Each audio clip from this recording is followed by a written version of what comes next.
Have you ever dreamed about taking your music out to the great outdoors? Well, don't just dream about it, my loop friends. Be about it. I can show you how.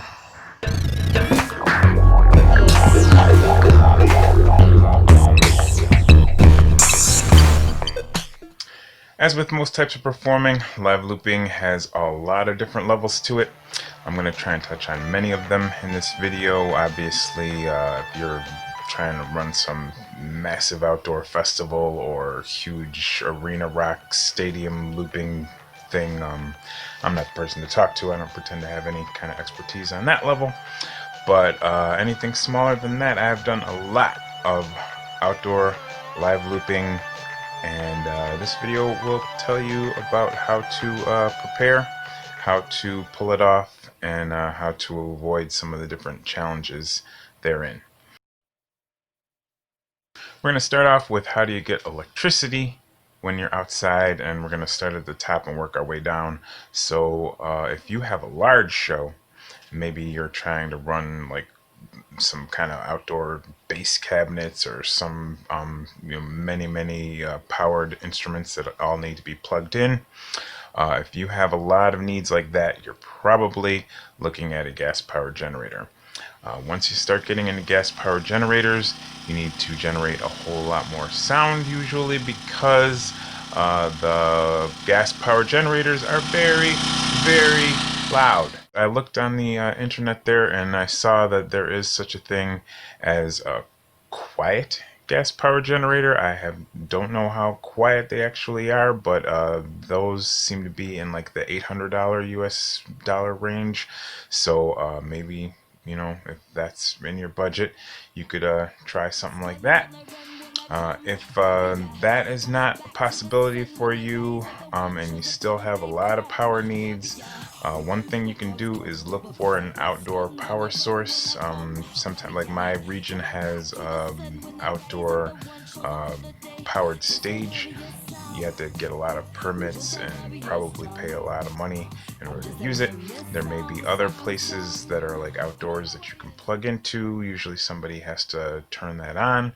And the other option, final option, I would say, if you have a lot of power needs and you're trying to run something outdoors, is you can look for a place where you can run long extension cords. You can get very long extension cords and see if you can run them from like a local business if you're trying to be outside in an urban setting, or see if you can find some kind of farmhouse that will let you run long extension cords if you're trying to get some kind of a nature setting. These are the different options if you're trying to get a lot of electricity to someplace outside in order to do your looping performance. The better solution is just to not need a lot of electricity. The less electricity that you can need, the better you're going to be, the less stuff you have to haul anyway. If you're going to perform outside often, frequently, it definitely behooves you, before you even get going, to strip down and figure out what is the minimum you're going to need. Even if you have to like rewrite some songs or something to require fewer instruments, the less stuff you can haul, the better off you're going to be.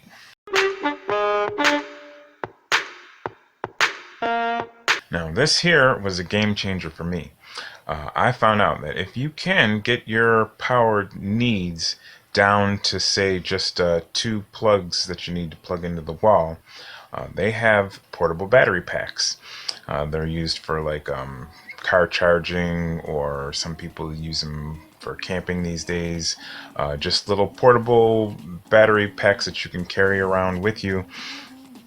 Plug 2 things into it. If you don't have a huge power draw, this can totally work for you. If you do have a huge power draw, you will plug things in and try to run it, and it'll just turn off, and that's obviously not what you want. So this is the point at which it's a good idea to try and figure out which things you need to have powered and which things you can not have powered. In terms of what uses the most electricity and what has the largest power draw, usually that's going to be whatever is generating your sound. So if you have speakers, a PA system, a very high powered amp or something, those are usually your biggest power draw. And if you can find any way to get a battery powered PA or amp or something like that, that so that you can take your sound and put it outside the system and not even need to use any power, you will be steps ahead of the game. I now have this portable amp that I use to generate all my sound, and if you're just trying to broadcast sound to a small handful, kind of an audience of like 10 to 20 people, it works great, generates plenty of sound to accomplish that. So for years I was taking my show on the road, just bringing a portable power pack with me, just plugging in a couple things. If you need to plug in more than a couple things, you can use like a surge suppressor, but it's the power draw. You still have to just only plug in things that are just drawing a tiny bit of power. But for years I was just plugging in my loop pedal, plugging in my instrument, looping to my heart's content. And then I took it even a step further than that. I got tired of lugging the battery pack around with me because like that thing's like 20 pounds. If the power pack idea has you excited and you're ready to look in that direction, just one word of caution: they make like really, really inexpensive ones that look like all they do is like recharge your phone, like only have a USB or something. I would steer clear of that. I don't know that that could really power a show. Or at least make sure that you know what you're buying and you fully research and don't buy something that you don't need that won't help you at all. But I was able to get away from the battery pack even too, just by going to iPads, use an iPad as my looper, use an iPad as storing all my sounds, and then I just have a keyboard right here that has two AA batteries that you put in and recharge when you get home. And yeah, a couple rechargeable batteries and you got a whole thing, and you need zero power. It's all self-powering and you just recharge it when you get home. A lot of people are not into the idea of an iPad. I get it. That's fine. But you can do similar types of things with a laptop. A lot of people like Ableton looping all of a sudden. So you can do the same thing, just recharge it when you get home. And a lot of other people are just die-hard hardware loopers. Just gotta have the hardware looper.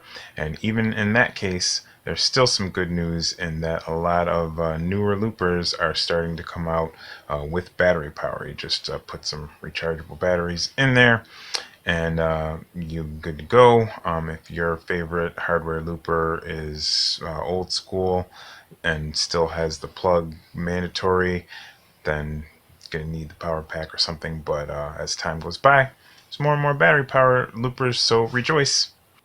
And when you get to this general level, with the battery pack or with the no battery pack, if you can get here, the sweet spot, you can literally go to the actual literal mountaintop and record your video or take your performance and do a show in the most unexpected of places. You really, there is no limit to where you can go if you have a self-powering show like that. So anyway, that's a little bit about how you can supply electricity in the great outdoors. Now let's talk a little bit about some of the challenges.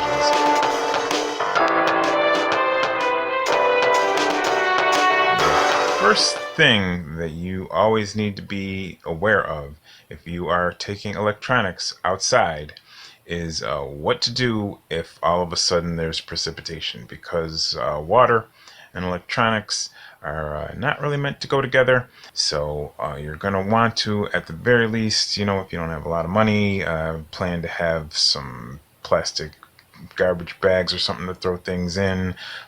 Perhaps a tarp would be even better. And of course, the best of all worlds is if you have actual hard cases that are meant for the instruments and loop station and things. If you have something tailor-made for it to go in if things get wet, and some place to store it out of the weather. That's a very, very important consideration, because you don't want to go ruining your equipment just to play outdoors.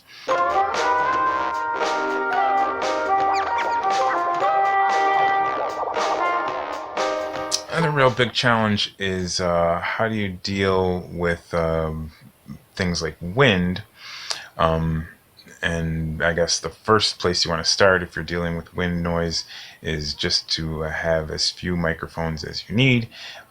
It's if it's at all possible to not have to mic up a ton of things. It's best if you can keep your setup to one microphone or no microphones. If you're just going to do something all instrumental, and you can just deal with line-ins and no microphones, that's awesome. Sometimes I found if you're just performing to a small audience, even if you do need to do vocals, it is possible to just take the microphone out of it and just sing loud and really project. And you can then not have to deal with wind issues and microphone issues and things like that. If that is not a possibility for you and you do need to mic up a whole bunch of things, I would definitely start studying how to get a mixer and some kill switches or something, or compression pedals, things that are outside of the scope of this video, but you can study up and figure out how you can tweak your sound so that you can deal with all kinds of rogue frequencies and external noise. If this video has helped you in any way, please do leave a like. If you enjoy seeing videos like this on the topic of looping, and you feel like you would watch the future videos, please do subscribe. And if you ring the notification bell, it makes it more likely that they will tell you when we have a new video. If there are any questions that I didn't cover, please feel free to leave a comment and I will try to point you in the right direction as best I can. And loop on. Loop on. Loop on.